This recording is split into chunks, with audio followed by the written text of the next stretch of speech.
Magandang tanghali sa ating lahat. Nabusog na ba kayo? So, ngayong araw na ito, fiesta po ni San Sixto II, Sancto Papa, at sa mga kasamahan niya. At merong isang martyr din, si Saint Lawrence, isang diakono. At ang famous line ni Papa Sixto II ay ibinigay niya doon ni Saint Lawrence, isang diakono. Ito yung famous na prophetic words ni Saint Sixtus II kay Saint Lawrence dahil papatayin na sila kasama yung mga diakono niya. Pero, hindi kasama si Lawrence, si Saint Lawrence. No. So, meron silang dialogue. Ito yung dialogue na na-record ni Saint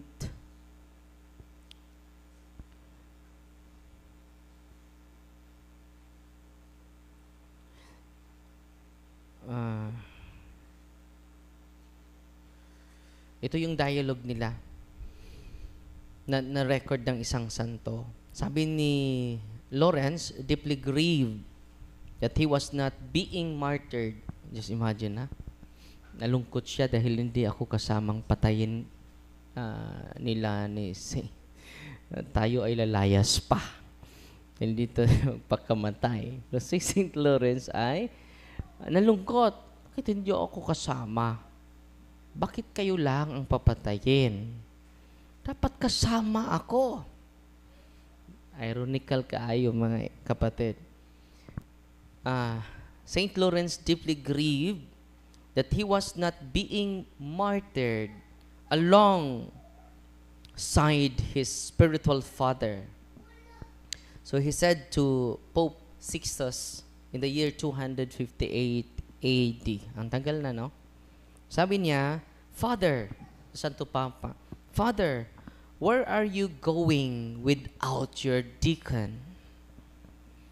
Bakit hindi mo ako kasama? Pwede ba yon? Wala kang diakono? Papatayin ka na, dapat kasama ako.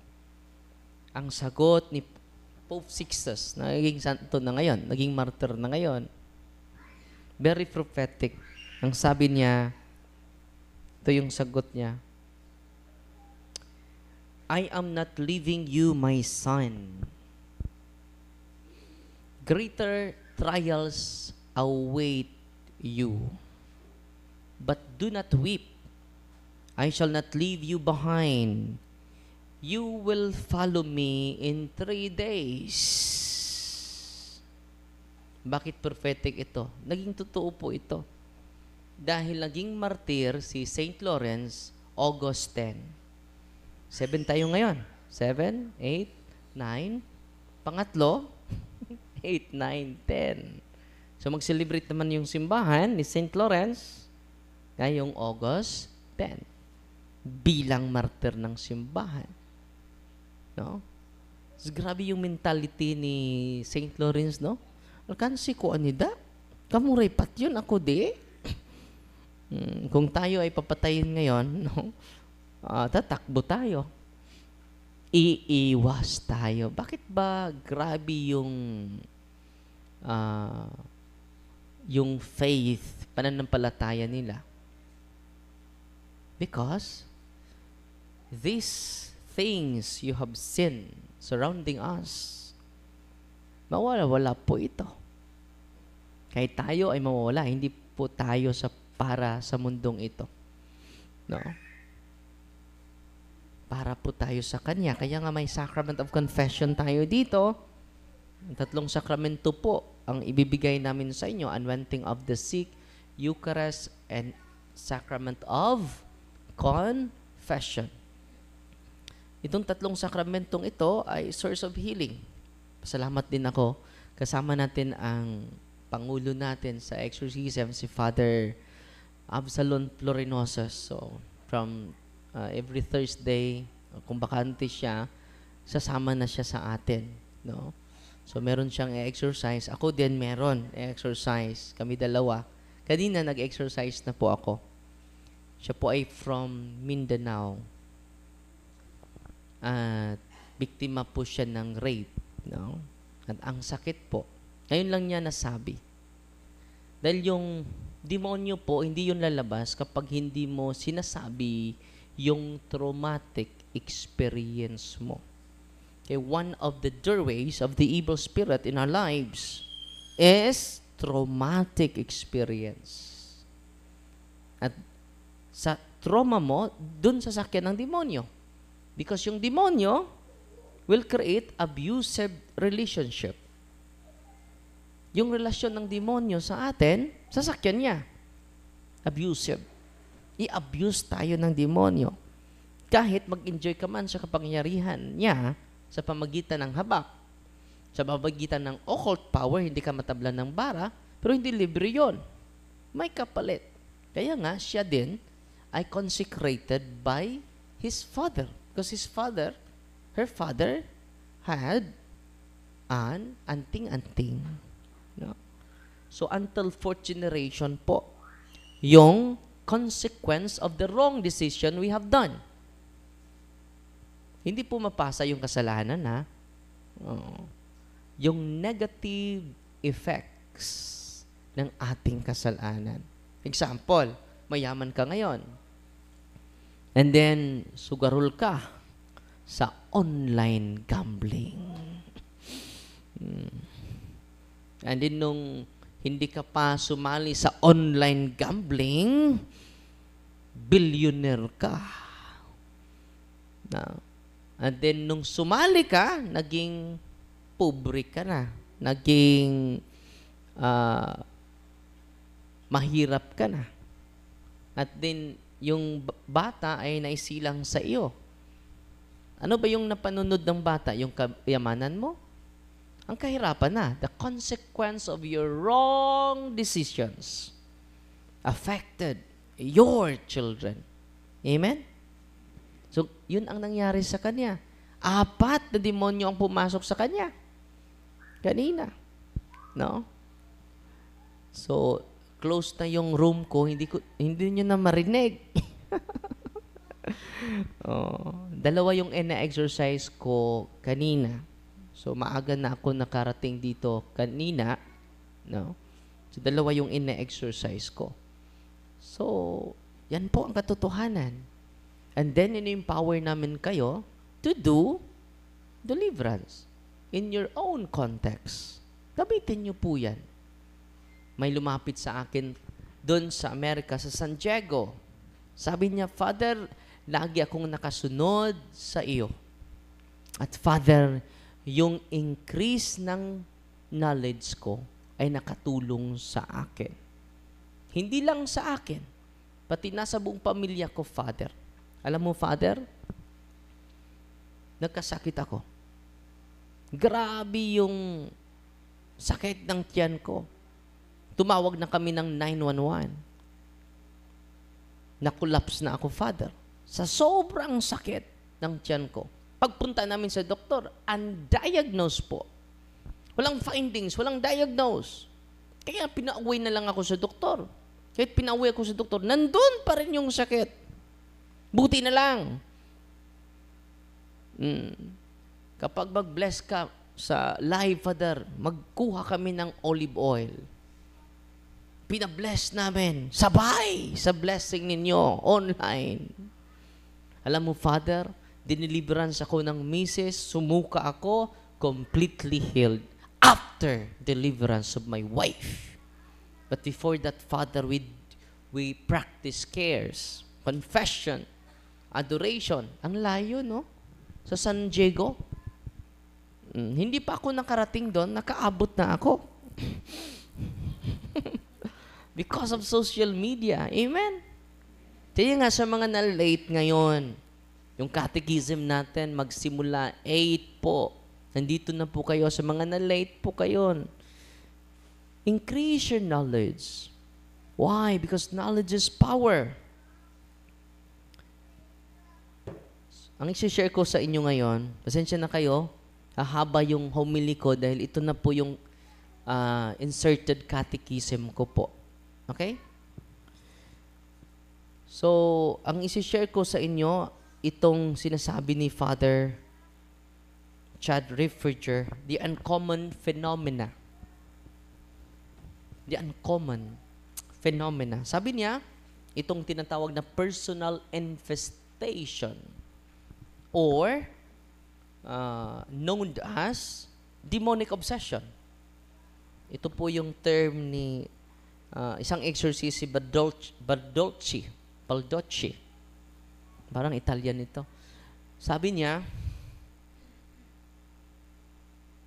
he observes that those suffering from personal infestation or diabolic obsession can experience this following: nauseating odors. Grabe yung baho. Kahit walang mga patay na daga. Ang linis naman ng kwarto mo. Di ba? Grabe, saan galing ito? Nauseating odors. Pangalawa, strange noises. Katulad ng isang pasyente ko, Father, hindi ako makatulog. May strange noise, Father, sa labas ng bahay namin. Kapatid ng isang obispo. Itong babaeng ito, kapatid ng isang obispo. Isang doktora pa. Imagine ha, doktor. Ito po'y tinatawag personal infestation or relating to demonic obsession. Ito po yung observation ni Father Baldocci, isang seasoned exorcist. Alam niyo ang nangyari? Sa labas ng gate niya, doon magtitipon yung mga maraming mga aso. May oras pa. Magsinodality di yung mga aso. And then, sabay tangol. Tangol ba yan? Ahol. Tahol.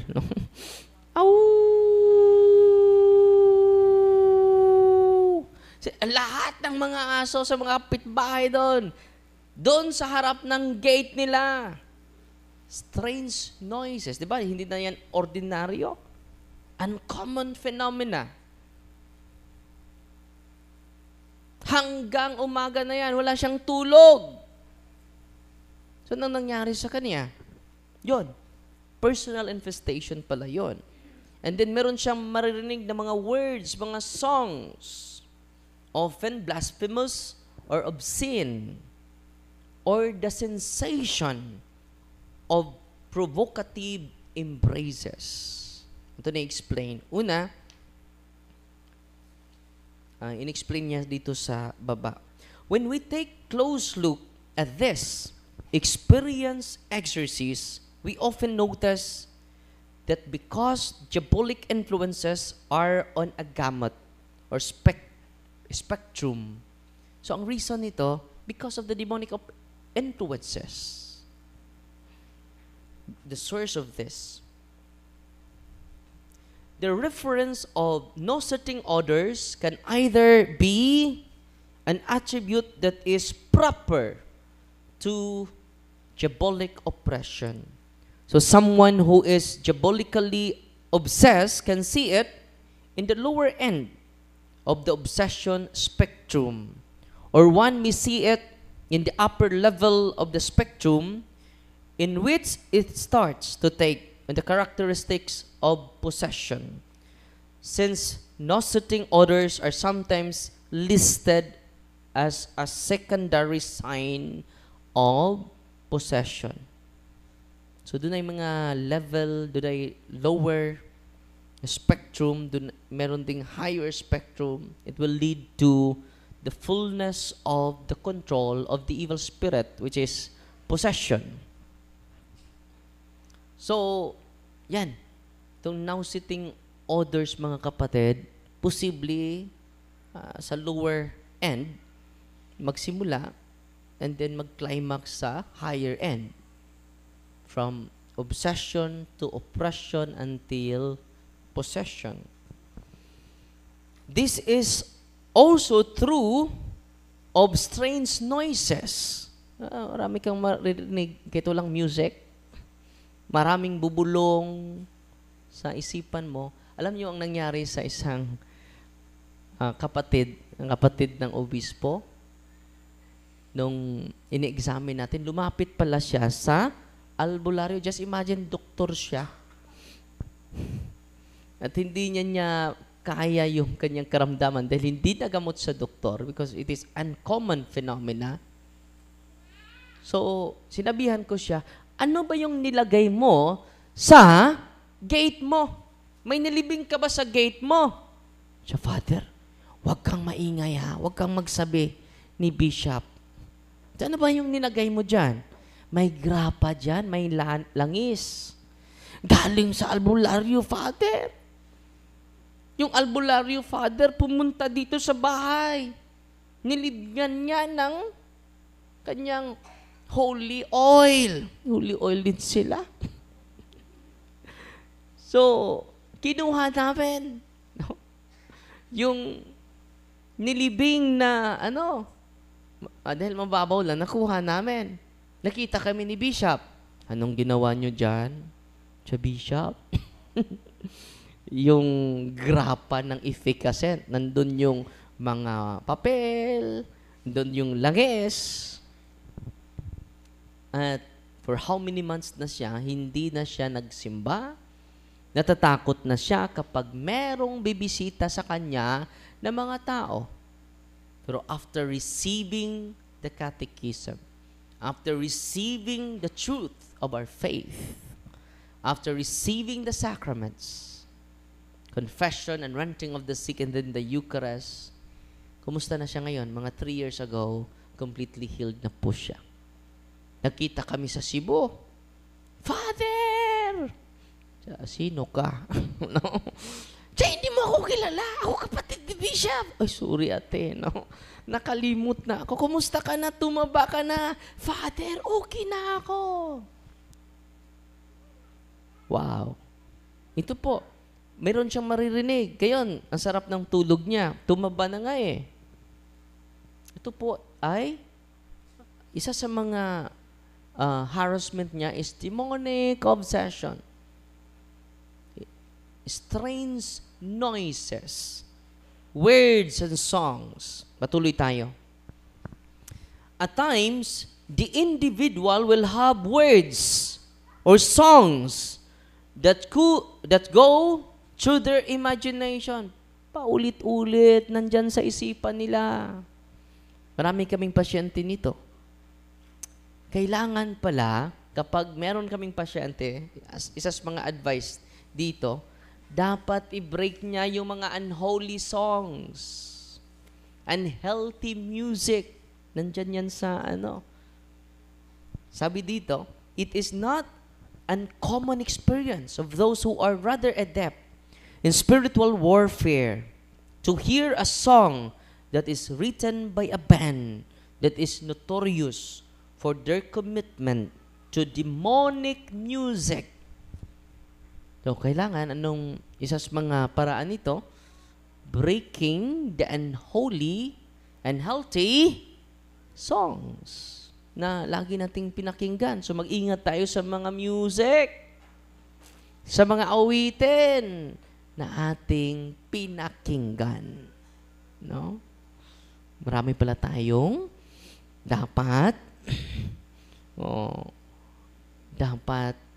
bantayan. No? And they will hear a particular tune or song that will play over and over in their head. Marami na kami, lampas 10.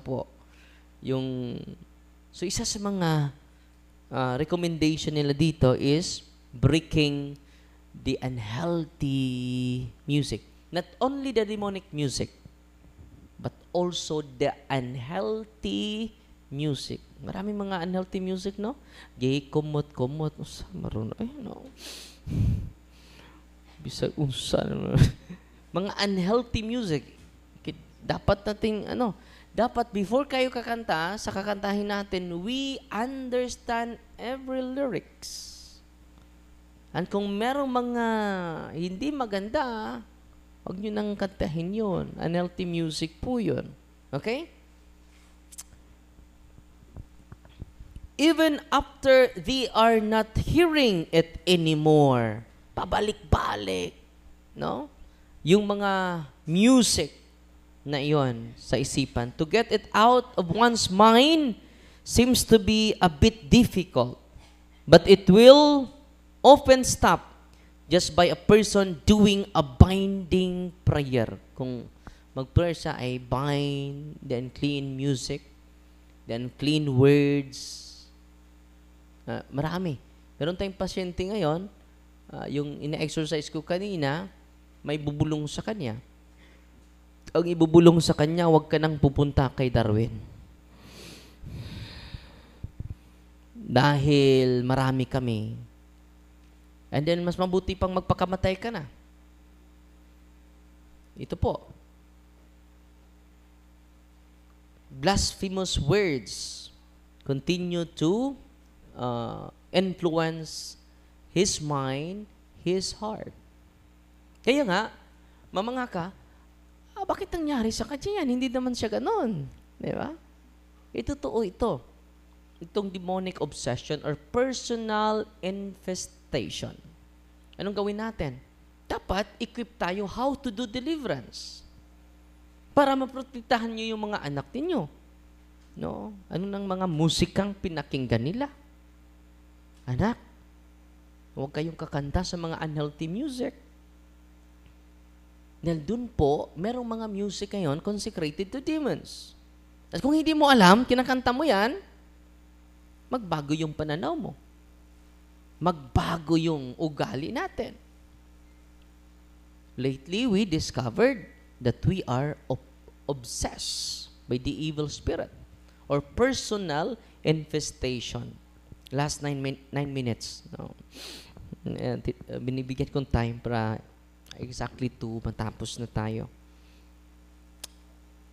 This is an indicator that music can be an avenue to causing diabolic obsession. So mag-ingat tayo sa mga mahilig sa musika. Kahit ang ganda pakinggan, pero yung music ay unhealthy po. No? When the music is disordered or diabolic, dami pala nating bantayan. No? No?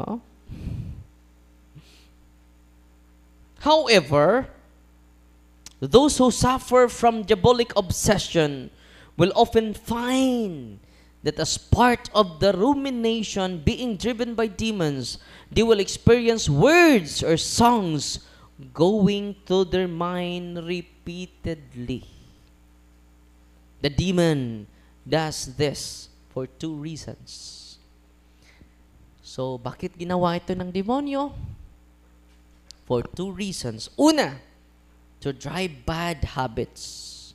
The first is to simply maintain control over the person's imagination by something which the person is less likely to kick out or might find enjoyable, pleasurable.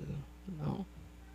To control our imagination. Pangalawa, the second is to drive bad habits in the individual, as was mentioned above. So para to drive bad habits. Kaya nga, yung anak ninyo, laging pakikinig ng mga music, worldly music, mundane music, unhealthy music.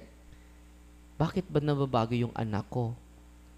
Maklaki palang influensya yung musika. Amen? Kaya nga, turuan, ngayon ay sinasanay ko na aawit na ako ng mga religious song. Kahit hindi maganda yung boses ko. Muki ay ang nuta yung sa akin. Last 7 minutes na. Panghuli. In other words, both of this are designed for the demon to be able to gain greater control over the imagination and affections of individual. So, ano gigamit ng demonyo? Musika. Unhealthy music. Demonic music. Anong rason niya? To control over our imagination. To control our affections, emotion. Lalong-lalo na kapag pabayaan ka sa iyong boyfriend, lagi ka nang kumakanta. Sana? Nang Michael Baby tao? Winasak mo ang puso ko, ninagyan mo ng asido. Hindi maganda yun. Kanta ka ng praising song. Bless the Lord, oh my soul. Oh my soul. And then, ang music pala ay malaki ang influence sa imagination at sa emotion natin. Dapat, sinasali ko na sa personal mission statement ko. Dahil meron akong personal mission statement.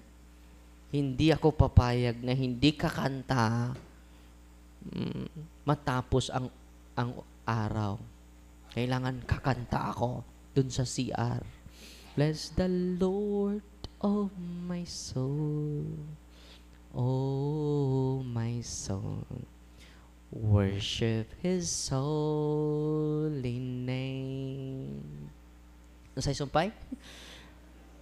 Sing like never before. Oh my soul. Worship Your holy name. Thank you. Cancer no? Last 4 minutes now. Panguli. The sensation. Diba? 3 yun. Una, nauseating odors. Pangalawa, strange noises or songs. Pangatlo is the sensation of provocative embrace. Ano po ito? Sabi ni Baldocci, the sensation of provocative embraces that Baldocci refers to is not necessarily an integral part of diabolic obsession, since it is not an exertion of a demon over the person's emotions or imagination as such, but it can be experienced again on the lower end, on the higher end of diabolic obsession spectrum. Those who are oppressed will sometimes experience such things, as well as those who are possessed. So yung naramdaman ng demonyo, ma-feel din nila ng mga oppressed para hindi na sila, i-discourage sila na makapunta at magpatuloy sa solemn exorcism. Yung mga possessed, pwede niya aatakihin sa obsession. Huwag ka nang pupunta doon. Masakit. Kanina, after exorcism, ang sakit ng likod ko, Father. Para ba akong binubugbog ni Manny Pacquiao?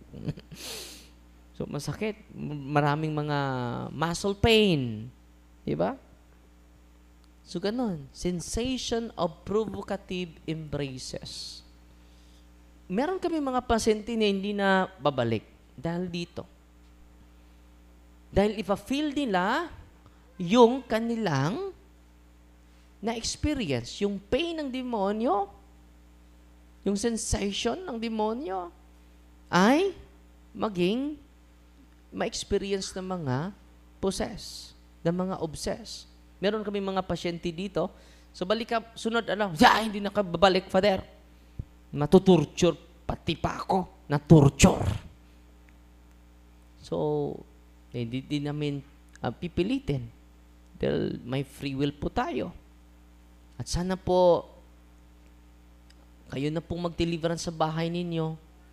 Deliverance as long as you listen sa catechism kanina. Empowerment po ang ginagawa natin.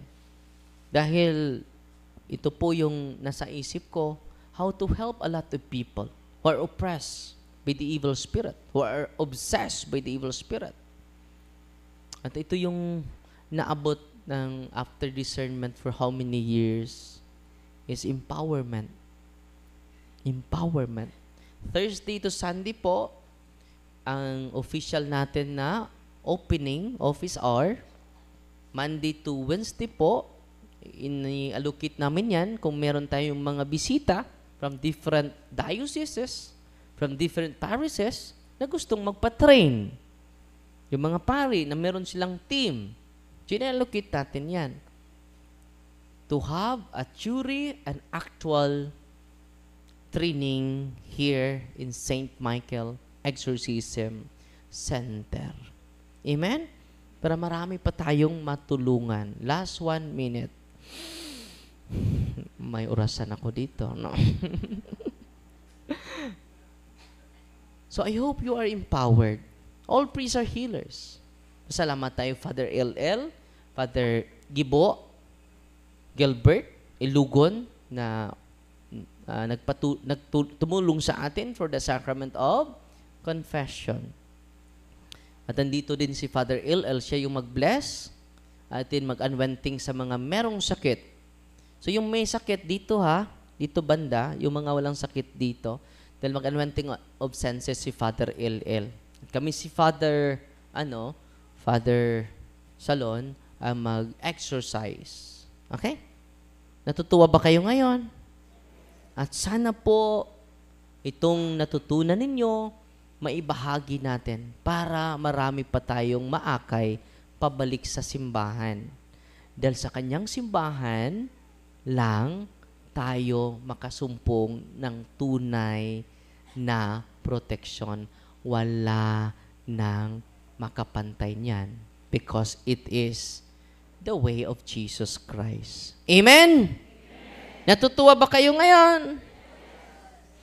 Sino ba ang pinakamalayo ngayon? Oh,